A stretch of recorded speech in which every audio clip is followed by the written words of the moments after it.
Service. Oh, come on. The National Weather Service in Chicago has issued a special marine warning for nearshore waters from Winthrop Harbor to Wilmette Harbor. Hold on, Waters I'll be from on the Winthrop mic in Harbor a to Wilmette second. Harbor out to mid-lake until 9:15 p.m.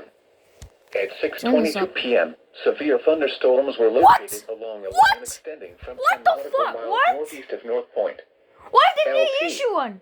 to 10 nautical miles southwest of Milwaukee to 28 nautical miles north of McHenry, moving southeast at 40 knots. Are they gonna issue it? These storms will approach Winthrop Harbor by 7 or 7:15 p.m. Are they gonna issue an SVR? Hazard: wind gusts to nearly 50 knots. Are they gonna issue an SVR? Source: radar and surface observation indicated. They better not. Impact: small craft could be damaged and briefly higher winds and suddenly higher waves.